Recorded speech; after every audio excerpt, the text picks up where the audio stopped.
நேயர்கள் அனைவருக்கும் என்னோட அன்பான வணக்கங்கள். கவியரசு கண்ணதாசன் எதற்கும் அஞ்சாத நேர்மையான குணம் கொண்டவர். தான் நினைத்ததை அது எவ்வளவு பெரிய மனிதராக இருந்தாலும் பயப்படாமல் முகத்திற்கு நேராக பேசிவிடுவார். இதனாலேயே அவருக்கு திரையுலகத்தில் அரசியல்லையும் எதிரிகள் ரொம்பவே அதிகம். ஒரு முறை கவிஞருக்கு ஒரு பயங்கரமான கொலை மிரட்டல் கடிதம் வந்துச்சு. உன்னோட ஆயுள் முடிந்துவிட்டது என்ற வந்த அந்த மிரட்டலுக்கு பயப்படாமல் கவிஞர் பாட்டிலேயே பதிலடி கொடுத்த சுவாரஸ்யமான சம்பவம் என்னன்னு உங்களுக்கு தெரியுமா? அதை பற்றி தான் நாம் இந்த வீடியோவில் பார்க்க போகிறோம். வீடியோவை முழுமையாக பாருங்கள்.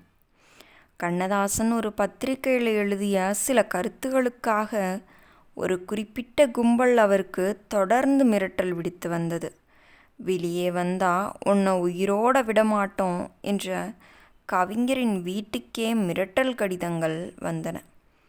கவிஞரின் குடும்பத்தினர் பயந்து நடுங்கினாங்க.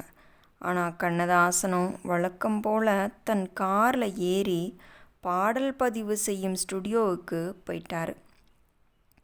அங்கே பாலும் பழமும் திரைப்படத்திற்காக ஒரு சோகமான தத்துவ பாடல் எழுத வேண்டிய சூழல். தனக்கு வந்த கொலை மிரட்டலையே அந்த பாட்டிற்கான கருவாக மாற்றினார் கவிஞர்.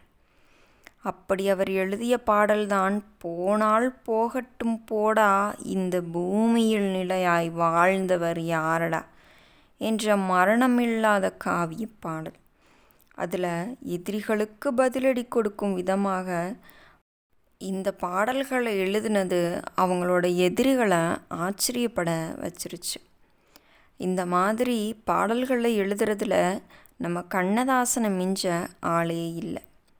தன் உயிருக்கே ஆபத்து வந்த நேரத்திலும் கூட அதை பற்றி சிந்திக்காமல் தன்னோட கவிதைத்துவத்துக்கு முக்கியத்துவம் கொடுத்தவர் தான் கண்ணதாசன். அதையுமே ஒரு தத்துவ பாடலாக மாற்றி ரசிக்க வைத்த கவிஞருக்கு தைரியம் எவ்வளோன்னு பார்த்தீங்களா? அந்த தைரியத்தை பார்த்து உங்களுக்கு ஆச்சரியமாக இருக்கா? அப்படி இருந்துச்சுன்னா மறக்காமல் நம்ம வீடியோவுக்கு ஒரு லைக் பண்ணிவிட்டு நம்ம சேனலை சப்ஸ்கிரைப் பண்ணிக்கோங்க. மீண்டும் நாளைக்கு பார்க்கலாம். நன்றி, வணக்கம்.